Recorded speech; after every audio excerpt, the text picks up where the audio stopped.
You ever finished a movie or a game and think, man, I really want to see more of this? And then you check and find out that there's going to be a sequel to it. You wait and wait, and finally it releases. You go to check it out and it's horrible. Every single thing from the first one has been ruined. The comedy's worse, the action's worse, everything's worse. And sometimes this sequel can be so bad that it makes you think less of the original work. Unfortunately, this is actually quite often. I can't tell you how many times I've been hyped for a sequel, only for it to be bad. But that's a topic for later in the video. Alright, so sequels, right? A sequel is a continuation of a franchise meant to explore more of the original and improve upon it. Sequels can be used to find out more of the characters and learn more about the world, but they can also be atrocious.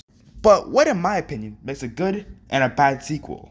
In my opinion, I believe a bad sequel subtracts from the original work. Like, a lot of times, bad sequels will completely ruin the characters' personalities and flanderize them beyond belief. Another thing is, bad sequels will often mostly ignore the original film. Like, the film could have a bunch of, new plot lines that could be explored, and the sequel just ignores that. Bad sequels are also all the time just bad movies in general. In contrast, I believe a good sequel adds on to the original work. It allows us to see more moments with these characters that we know and love. It gives more interesting conflicts and characters. And a good sequel could even make it so you think more of the original work and love it even more. In this video, I'll go over some examples of sequels I think are good, some I think are just alright, and some I think are just bad. Let's start off positive with one of my favorite sequels, Bill and Ted's Bogus Journey. I like this one because it is what I believe a sequel should do. Okay, but first, I should probably explain to you what the movie is about.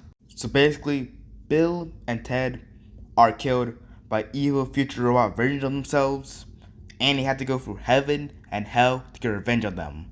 Alright, so now that we know the plot, what makes this such a good sequel? Not only is it a good sequel in general, it explores other unexplored topics in the first movie. This one showed the effect of Bill and Ted's future influence. Because shoot, as someone got a time machine, it's not too surprising that they would try to assassinate huge world figures before they got famous. Listen, I'm just saying, if I could time travel, I'll go back to a point and assassinate. Alright, so my lord told me not to finish that joke. Anyways, another thing I believe this movie does well, it still keeps the same spirit as the original Bill and Ted. Well, yes, it's a lot more wacky, so to speak, than the original Bill and Ted. I'm fine with that. Its comedy is just the same as the original. And when I say that, I don't just mean it just references the original for jokes. The jokes in the movie, they don't feel different. It still feels like Bill and Ted. Like, a problem I think a lot of sequels have is that they feel too different. Like, they don't feel like the original. And it doesn't retread things from the first movie. Another thing a lot of bad sequels do is that they change the characters' personalities too much. The thing is, they don't flanderize Bill and Ted's movie. They still have the same personalities from the first one. It's not like the plot just magically lobotomized them, because they were already kind of stupid. But how does it hold up to the first movie?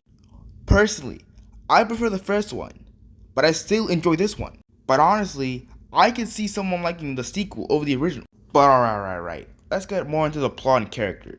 I love the villains in this one. While the original didn't really have a villain, I'm fine with this one having one. Evil Bill and Ted had to be one of my favorite antagonists, no lie. Whenever they show up on screen, they're just so funny, and it's a treat to see them every time. They're exactly like Bill and Ted, they're just evil. Like Bill and Ted, they're just cool stoner dudes. The main antagonist, he's alright. No, I'm be for real, I kinda didn't like the stations. Like, honestly, I don't really, why would they even here, bro? Get them out, bro. They felt like that weird alien segment from an 80s sitcom like Alf or something. But to be honest, this is so goated. The film is peak fiction. Go watch it. Go watch the first one and then watch the sequel. You know how I mentioned how a lot of sequels just don't really feel like sequels to the original work? Yeah, this is what I feel about the Fooly Cooly sequels. Like, Fooly Cooly is genuinely one of my favorite anime of all time. And when I found out about the sequels, I'm like, how bad could they possibly be? Now, honestly, Alternative and Shoegaze, they weren't that bad. I personally preferred Alternative, but Shoegaze is pretty cool too. I watched Progressive and it was alright. Now, the one I really hate is Fully Cooley Grunge. Now, for the things I like about Fully Cooley Grunge, I guess I kind of tell the story. I guess with each episode, we're learning more and more about the story, what happened to each character. I guess it can look cool sometimes, you know. Well, for what I don't like about it, pretty much everything else. I just don't like how this series looks. It just looks ugly most of the time. It can look good like sometimes, but most of the time it just looks eh. But aside from the art, I just kind of didn't like the story that much. To be honest, it just doesn't feel like Fully Cooley to me. I mean, it has some characters from like past Fully Cooley seasons, but that's it, I guess. The writing just doesn't feel like Fully Cooley to me. It just feels like generic, you know? Fully Cooley was like fun, cool, and interesting. This is just boring. I don't know what to tell you, man. There could be a good story here, but I'm just not seeing it, you know? I mean, I feel like everyone can agree this is the worst Fully Cooley. I've seen people defend like alternative and like progressive, but I've seen no one defending this. I don't even understand why this was made. Like, who even asked for this? I feel like Fully Cooley worked best at a standalone thing, you know? The sequels are fine, you know, they weren't bad, but like this one, I just don't understand this. This just puzzles me. Well, some sequels are peak and some are garbage. Some are just alright. Speaking of average sequels, No More Heroes 2. Okay, so I played the first No More Heroes game. It's one of my favorite games of all time. After beating it, I decided to play the sequel. And I'm being for real. The sequel was alright. Like, I don't think it's as good as the original, but I don't hate it and I don't think it's horrible.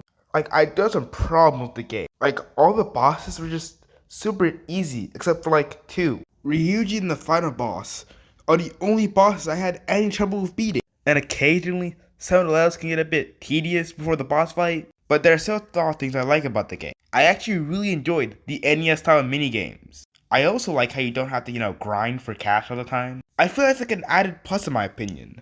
I also kind of like the story, you know. I think it's pretty cool. I genuinely love the story. It's almost as good as the first one's story in my opinion. Maybe even better. Like, okay, I also don't like the fact that they kind of got rid of the open world thing, but you know, that isn't like too much of a downside. Personally, in my opinion, if some of the bosses on the normal difficulty were like harder and not just easy cakewalks, then I think I like the game more. I also like the occasional stages where you play as a different character, like Henry or Shinobu. But then again, like the Henry stage, you just like spam projectiles and just run away. But that's besides the point. That's besides the point. I had just as much fun playing as Shinobu as I did playing as Travis. But you know, back to all the bosses being super easy. Dude, like some of these bosses I'm just like confused on how you'd fail on them. Like, bro, with that Charlie McDonald guy, I just pressed random buttons and I beat him. And the 4th rank boss, dude, that was the easiest boss in my life. Like, dog, so many of these bosses just have easily dodgeable attack. Another thing that makes this game much easier than the first is how if you like button mash or whatever, you can just revive yourself. I mean, there's a limit to it, but it still just like makes the game much easier. But even though the game is just super easy, I still had fun and enjoyed playing. Like, you know, I can accept this as being the sequel to No More Heroes. Now that I've finished No More Heroes 2, I wonder how the third game will stack up when I play it. Guess I'll see. Alright, back to good sequels. We got Puss in Boots 2, A Last Wish. I'm gonna be for real, I was kind of struggling on finding a really good sequel to talk about until my friend suggested this movie. I'm gonna be for real, I love this movie. Might be in my top 10. It's so goated, from the visuals to the audio to the villains. It is peak. I gotta say, my favorite villain was probably Big Jack Horner. He was just a pure evil, irredeemable monster. And I just found him so funny, dude. Such a great character in my opinion. I decided to watch this movie on Netflix with my mom. One of the best decisions I've ever made. Personally, I really like the story. Now, I really like the message of, you know, you only have one life, so use it. Live up to your full potential, you know? I loved Puss realizing that he doesn't need all his 9 lives back. And just realizing he only needs 1, and to make it count. I also love Death Bro. Goldilocks and the 3 Bears. I like them too.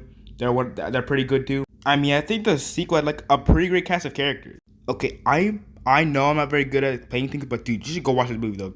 It's actually goated. Like, I mean, I don't know what else much to say. You know, it's just peak. Speaking of peak, Despicable Me 4. This is the greatest film of all time. It made $1 despicable billion. You know, it really showed me the thrill of the double life by Pharrell Williams. But Jenny, you know, I thought this movie was alright. Mostly there's some things I did like that one girl, I forgot her name. She was like the daughter of the neighbor. I did not like her, bro. I found her mad annoying all the way through. I'm praying on her downfall. But you know, I genuinely kind of liked it. You know, the superpower minions, they were kind of cool, you know. The villain, I kind of like how he was just some nigga who peaked in high school. Like, bro's bro, his entire thing is he's just some bum who peaked in high school. He's so pathetic, and that's what I like about him. I also liked when Gru and the main villain started singing Everybody Wants to Rule the World. And it showed all the villains from the past Despicable Me movies. Pretty cool reference. Listen, I know people may not like Despicable Me, but it's kind of good. It's kind of good. Like, let me cook you. I like the minions. I think they're funny, okay? Personally, I gotta say, I prefer this over Despicable Me 3. I think I probably might like it more than Minions. Oh no, I haven't seen Minions 1 in a while. But Jenny, this is such a goated movie, for real. I loved it when Martin Scorsese said, you know, Despicable Me 4, that's the real cinema. Despicable Me 4! But you know what's one less than 4?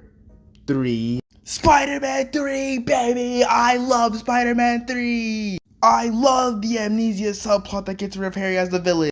I love how goofy it is. I love how people only enjoy it ironically. It's such a great film, isn't it? If you can't tell, I'm joking. It's bad, okay? I hate it. It's bad. Okay, I don't hate it. I love it ironically, you know, but yeah, you know, ironically. Like, I love how Peter, instead of just becoming evil from the sea, but just because of goofy nerd who everyone finds weird. Like, Venom being nerd is so cool, but no, he's just some nerd who thinks he's super cool and awesome. Like, get your bum out of here, dude. You are not him. Also, notice how Peter greets people by saying shalom after being infected by the symbiote. Shalom is a Jewish greeting. What did he mean by this? What did the directors mean by this? Peter starts using Jewish greetings as becoming evil? I wonder what they could have meant by this. Spider-Man theme like Spider Flan P. Boom. I mean, I could be serious, but it's fucking Spider-Man 3, dude. Like that, like, come on. It's a goofy movie that you can like ironically, dude. It's like not really that good unironically, dude. The story's kind of mid. I mean, Sandman's kind of cool. I like him. Venom too, but like, dude.